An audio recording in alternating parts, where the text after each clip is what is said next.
going on, guys? Welcome back to the channel. You know who it is by now, Jimothy. So ladies and gents, we are back with one of my most favorite trap decks, and that is Dinomorphia. Now I've actually taken this to the last couple of locals that I've attended, and I've done very well with the deck.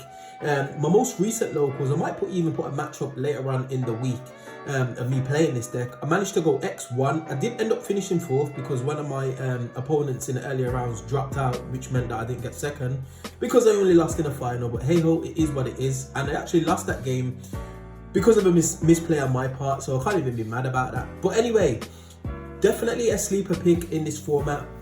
I think it would struggle going into some of the higher tier tournaments, mainly because of the nature of the way that the deck works, and as well as just being able to kind of like play into bestials. It's not a optimal thing to do, especially with like bestial Dragon Link running around and Vanadium running around. But if the people aren't prepared for it, they will definitely struggle against this deck because it's got a lot of unfair elements about it. But anyway, without wasting any more time, ladies and gents, let's just get straight into it. So starting us off, obviously with Dinomorphia monsters, we're playing triple Theresia. This goes without saying. Heart and Soul of your deck, probably your most important monster. You do want to max out on a set any Dinomorphia trap from your deck.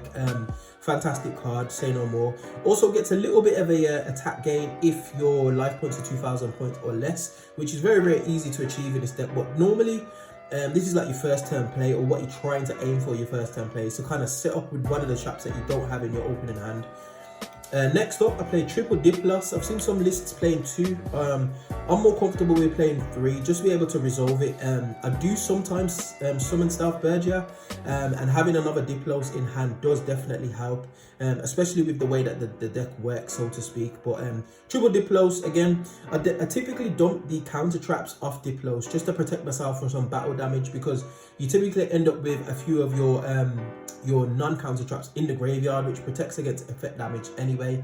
But the battle damage is only once per copy, so if you've only got like one battle damage protection in your graveyard, you're struggling, ladies and gents. So I do attempt to dump like a Sonic or even a new card off the Diplos effect. Moving on, Ash Blossom and Joy Spring. Ash is just a good card, but it's also a tuner. If we get Rexterm out, then we just go straight into Psychic End Punisher, and that's the end of the game basically, unless you misplay like I did. But yeah, solid card all round. It's not as impactful as you'd like it to be, but the fact that it's probably the most generic card and it can play into your synchro plays, which effectively is a game ender, definitely a nice card.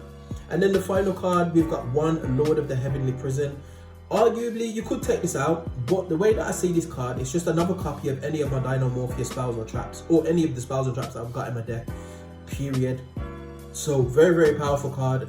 Yeah, and that's it for the monsters. Small monster count, as you can imagine, because a lot of the power is focused on the traps. Going on to the spells, again, not too many spells, so we don't care too much about anti-spell fragrance, because we typically don't see that many spells anyway. Triple Pot of Duality. You don't really special summon that much on your turn anyway, so having a duality doesn't really affect your deck in any way. You could argue for duality and prosperity, which would make it a hyper consistent, but I like having the flexibility in my extra deck, so I just play the triple duality and it seems to work out fine, to be honest. The one Fossil Dig, I did add this at 2 and I was playing Misk, but then I realized Misk is a little bit more of like a win more-ish card. Like if you're resolving 3s, yeah, fine. If you're not, then you're going to be setting your traps anyway. So I'd rather the Misk just be another card that I can utilize basically. And that other card is Monster Reborn. This is crazy. Like, this is such an old card, but such a powerful card as well. Just being able to reborn a monster, especially bringing back like your Rexterm, your Kentroginas, even your Theresias, just being able to basically just start your plays all over again, or just impact the board in some way.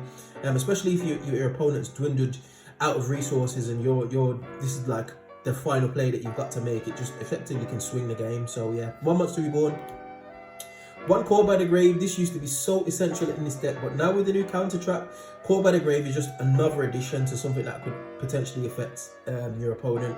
It's more or less an offensive card, to be honest, because you're going to resolve your traps against Ash. It is what it is. But yeah, Call by the Grave. And then the one Duster, because believe it or not, even though it's a trap deck, struggles against other trap decks, especially if you're playing into like boards with like Floodgate Trapos and all that kind of stuff. You do need some back row removal, so I've just opted for the one Harpy's Feather Duster. You could go into a Lightning Storm, but I feel like Duster is just a bit more flexible, to be honest. Next, onto the Dinomorphia traps. This is your breadwinners, ladies and gents. This is where you win the game. Triple Dinomorphia domain.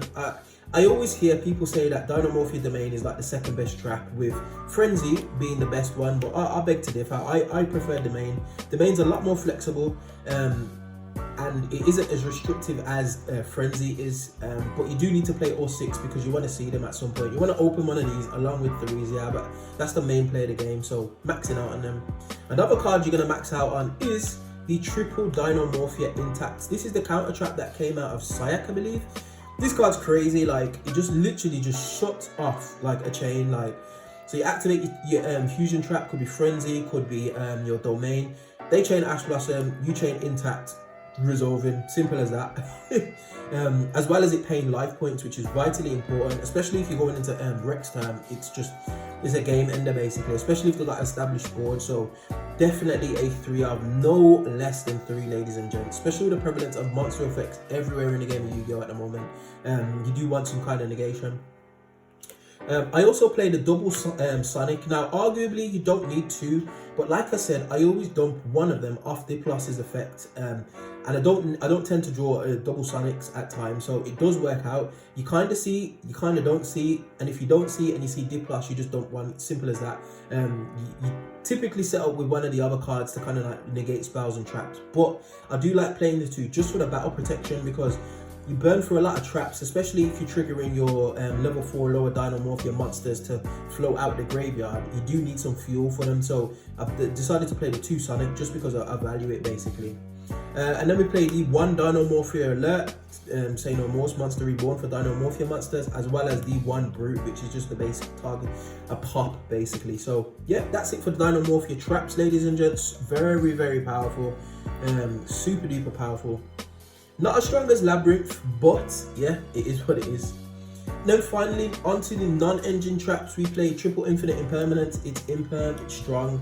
I actually used this card to shut off, I believe I was playing against, was it Graven Super Ancient Organism or Shadow Imprisoning Mirror? That was it, Shadow Imprisoning Mirror. So basically all my dark effects were just locked off, but I just set imperm in the column that it was in, and then proceeded to just activate my fusion traps, and it basically won me a game. So it's a super powerful card. Another card that is super powerful in this deck, this is crazy. I shall forbid ye. The amount of triple tactics talents, tactics thrusts, Raigekis, lightning storms, Harpy's feather duster that I just negated with judgment. It was hilarious. Not to mention negating summons, especially against like Sword Soul, for example, like can't remember the links, the level 6 monster that you use, that you pitch, and it can special summon a token.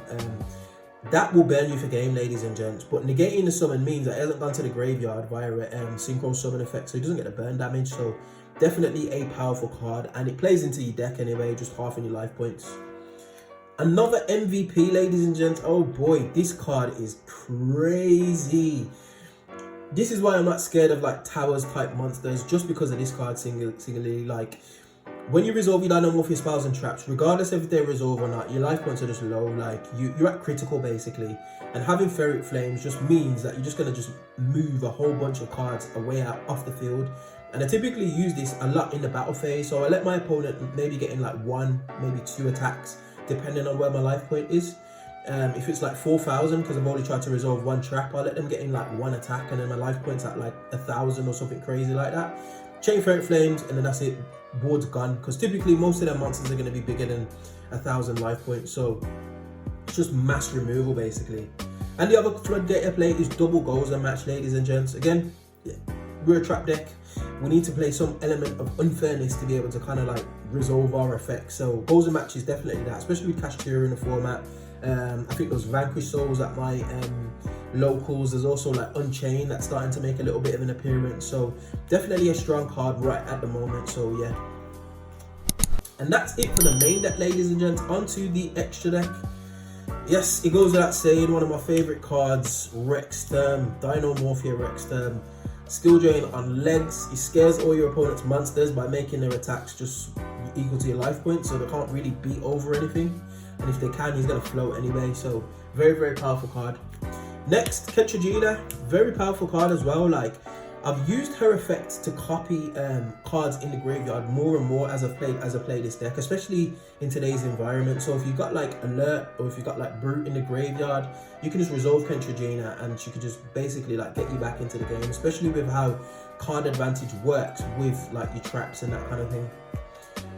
Triple Stealth Bergia, again, sometimes I do summon this card. Like, believe it or not, Dinomorphia do not play while into time. I drew at locals against a Sky Striker player because we went into time. I won the first game. We was grinding out the second game. I probably would have won because Psychic End Punisher was going to be imminent. But because of time, I didn't actually get to do anything that I wanted to do. And Stealth Bergia's burn can come in clutch every now and again. Also, for some of the rank 4s, these are all useful, ladies and gents. Lagia, Dolcat, Tornado Dragon, again, just goes without saying. You've got loads of utility here. You've got a spell trap removal, which again, this deck struggles with at times. And then obviously Evolsar, Lagia and Dolka, nothing needs to be said about those. And then finally, for the links, we've got one Lingeribo for the good old Ibli, as well as the one Dark, the Dark Charmer. This can bring back a whole host of stuff. Just depends on what your opponent's playing, basically. And then you can obviously search some of your Dinomorphia monsters.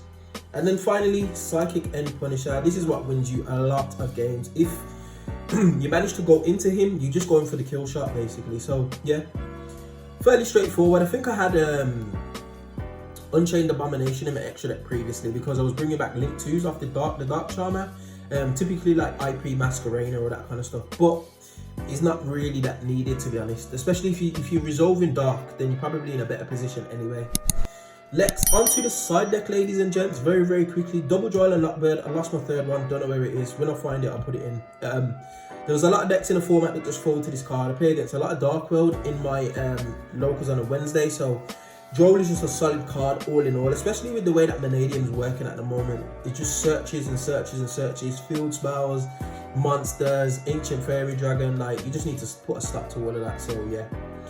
Also, to answer some board states, triple Lava Golem. Again, we don't really care about our normal summon depending on what our hand's looking like. And if our hand is bad, then obviously we've just got to like play around it. But Lava Golem's just nice removal. It's just simple as that, ladies and gents. Another MVP, which I probably would never ever take out of my side deck. Triple Evenly Matched. I actually ripped this off a top deck in one of my game 3s earlier on. I think it was earlier on this week, and it basically got me back into the game. So triple Evenly Matched goes without saying. Triple Anti-Spell Fragrance. This is for Runic Sky Strikers. Yeah, it's not a nice deck to play against. Especially as our deck doesn't do too well against all those spell and trap type removal type cards or decks. So yeah.